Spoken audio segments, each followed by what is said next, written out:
حضرت یونس علیہ السلام کا قصہ۔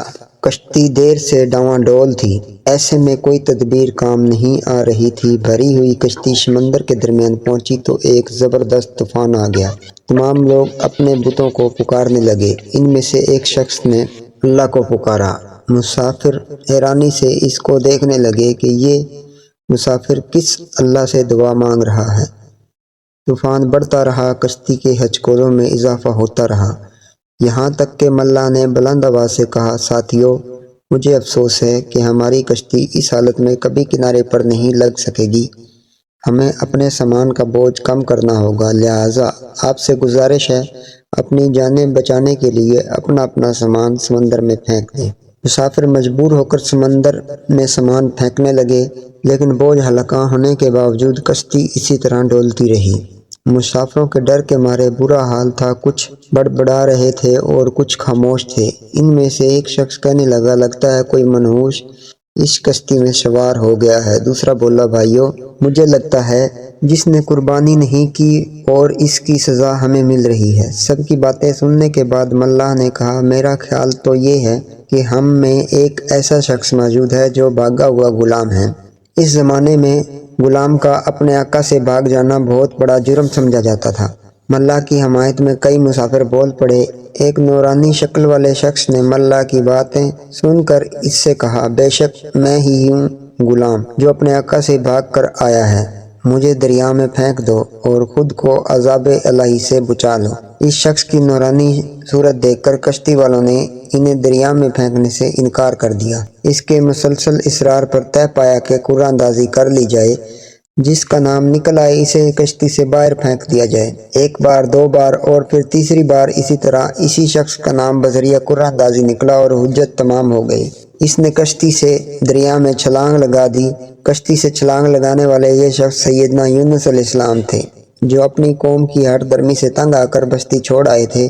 یونس علیہ السلام کی قوم بھی عجیب تھی۔ اللہ کے خاص بندے اور پیغمبر یونس علیہ السلام ان کی طرف نبی بنا کر بھیجے گئے۔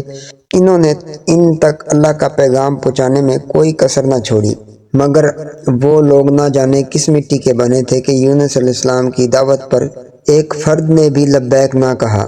یونس علیہ السلام جانتے تھے کہ پہلے بھی انبیاء اکرام کو ایسے حالات پیش آئے ہیں کہ ان کی آواز پر لبیک کہنے والا کوئی نہ تھا، لیکن ایسی صورتحال کا سامنا تو کبھی بھی نہ کرنا پڑا کہ پوری قوم میں سے کوئی بھی دین حق کو قبول کرنے سے انکار کر دے۔ اس صورتحال کو دیکھ کر حضرت یونس السلام پریشان ہو گئے۔ بات صرف یہی ہوتی کہ شاید یونس السلام اس قدر پریشان نہ ہوتے، مگر جب وہ لوگوں کو کہتے کہ شرک سے باز آ جاؤ، گناہوں سے تائب ہو جاؤ اور اللہ اور اس کے رسول پر ایمان لے آؤ، تو ان کی باتیں سن کر اس بستی کے لوگ نہ صرف ان کا مذاق اڑاتے بلکہ کھلم کھلا کہتے کہ تم جس عذاب سے ہمیں ڈراتے ہو وہ لے کیوں نہیں آتے۔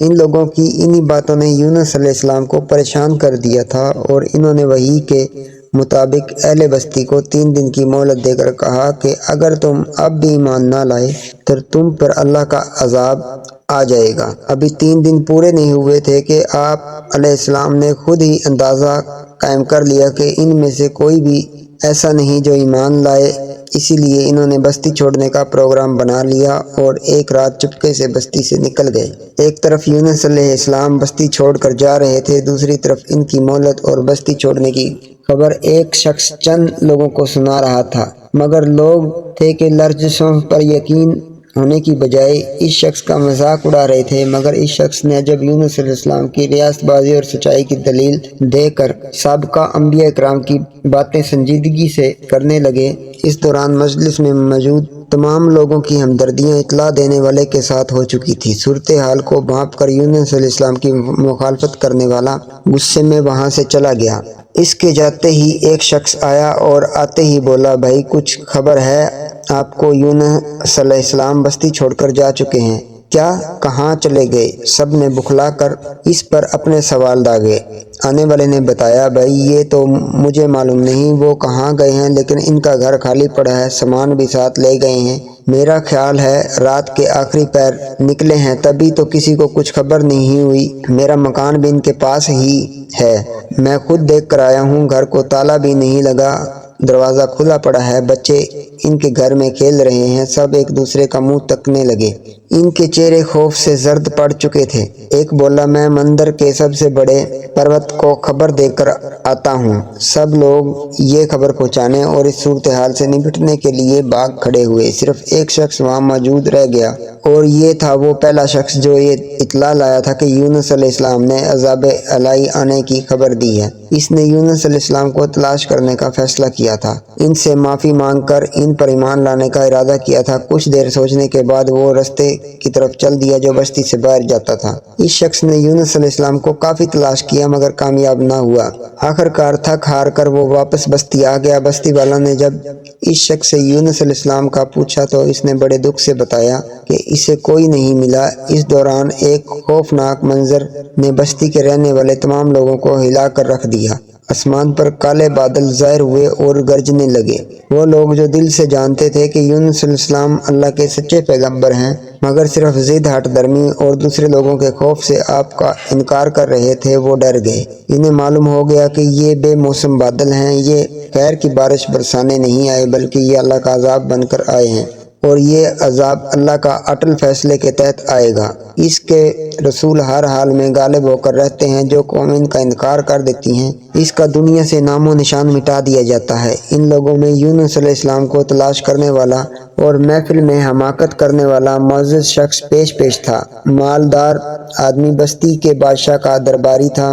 یہ دونوں شہر کے دیگر معزز لوگوں کے ہمراہ بادشاہ کے پاس پہنچے اور اسے خبردار کیا کہ یہ بادل جس کی وجہ سے پوری بستی میں اندھیرا چھا گیا، ہمیں آنکھ کھولنے کا آخری موقع دینے آئے ہیں۔ ان لوگوں کی دلیلیں سن کر بادشاہ بھی مان گیا اور سیاہ بادلوں کی اوٹ میں چھپے طوفان کو دیکھ کر لرز اٹھا۔ اس نے فوراً حکم دیا کہ تمام بت خانوں سے بت اٹھا دیے جائیں اور لوگ اپنے اپنے گھروں کو بھی ان سے پاک کر دیں۔ ساتھ ہی انہوں نے یونس علیہ السلام کی تلاش بھی سرکاری سپاہی چاروں طرف دوڑا دیے۔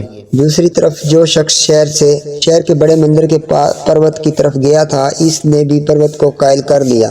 دراصل آسمان پر چھائے شاہ بادلوں نے ان لوگوں کو یونس علیہ السلام پر ایمان لانے پر مجبور کر دیا تھا۔ اب لوگ مل کر توبہ کرتے ہوئے نظر آنے لگے۔ شہر کے ہر کونے میں لوگ جمع ہو گئے اور ہاتھ اٹھا کر اللہ سے اپنے گناہوں کی معافی مانگ رہے تھے اور التجا کر رہے تھے، اے اللہ اس عذاب کو ٹال دے، ہمیں یونس علیہ السلام سے ایک دفعہ ملا دے، ہم پھر کبھی تیرے رسول کو ناراض نہیں کریں گے۔ مگر بہت تلاش کے باوجود یونس علیہ السلام نہ ملے۔ قوم اچھی طرح جانتی تھی کہ جب تک ان کی توبہ قبول نہیں کرے گا اور ان کے رسول یونس علیہ السلام پر ایمان نہیں لائیں گے، عذاب کا خطرہ رہے گا۔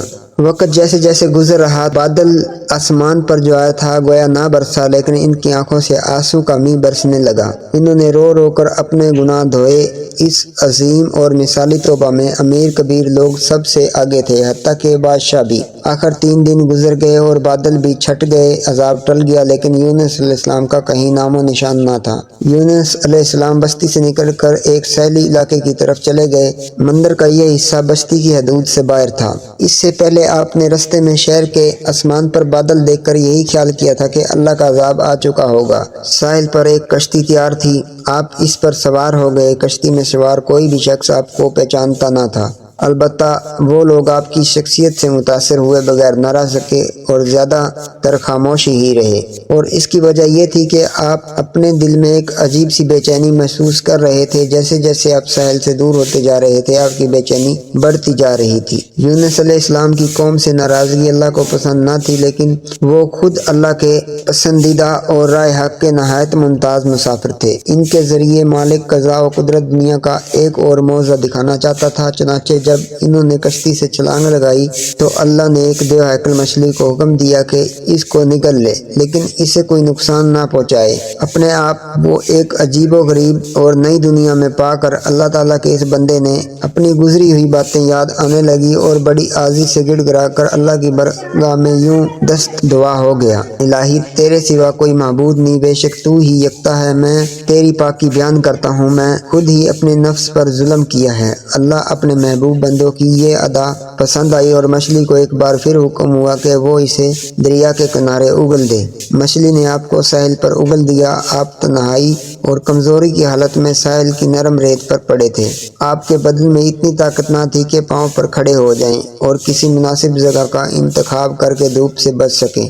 اسی دوران اللہ نے اپنی خاص رحمت سے ایک بڑی سی بیل لگائی۔ اس بیل نے حیرت انگیز طور پر یونس علیہ السلام کو اپنے سائے میں لے لیا۔ کچھ دیر کے بعد آپ نے بیل کے پھل سے اپنی بھوک مٹائی۔ پھل کھانے سے آپ کے جسم میں طاقت آئی، لیکن اگلے ہی روز یہ بیل سوکھ گئی۔ آپ کو بیل کے یوں سوکھ جانے کا انتہائی دکھ ہوا۔ آپ نے اللہ تعالیٰ سے ایک مرتبہ پھر معافی کی درخواست کی۔ تب اللہ تعالیٰ نے وحی کا سلسلہ دوبارہ شروع کر دیا اور فرمایا، تمہیں ایک معمولی بیل کے سوکھ جانے کا اس قدر غم ہے، حالانکہ اس میں بظاہر کوئی جان نہیں، یہ نہ بولتی ہے نہ سنتی ہے۔ یاد کرو وہ وقت جب تم نے اپنی قوم کے لیے بد دعا کی اور پھر بستی چھوڑ کر چلے گئے۔ یونس علیہ السلام ایک بار پھر اللہ کے حضور دست بد دعا ہو گئے اور رو رو کر اپنی غلطی کی معافی مانگنے لگے۔ ساتھ ہی وعدہ کیا کہ اگر انہیں زندگی ملی تو وہ دوبارہ بستی میں جائیں گے اور اپنی قوم کو راہ راست پر لانے کی کوشش کریں گے۔ آپ کی دعا قبول ہو گئی اور چند دن بعد چلنے پھرنے کے قابل ہو گئے۔ صحت مند ہوتے ہی آپ بستی کی طرف چل دیے۔ بستی کے لوگ بھی آپ کو تلاش سے مایوس نہیں ہوئے تھے۔ انہوں نے یونس علیہ السلام کو دیکھا تو آگے بڑھ کر ان کا استقبال کیا اور آپ کو انتہائی عزت و احترام واپس بستی میں لے آئے، اور ساتھ ہی اللہ کے حضور توبہ کر کے آپ پر ایمان لے آئے اور آپ اپنے اللہ کے عذاب سے بچا لیا۔ وہ بستی جس میں یونس علیہ السلام بھیجے گئے تھے نینوا تھی، اور نینوا کی قوم دنیا کی واحد قوم ہے جسے عذاب کے وقت توبہ نصیب ہوئی اور انہوں نے ایمان لا کر دنیا کی کامیابیاں حاصل کی۔ یونس علیہ السلام نے اپنی زندگی تمام اس بستی میں گزاری اور بالآخر فوت ہو کر اسی میں دفن ہو گئے۔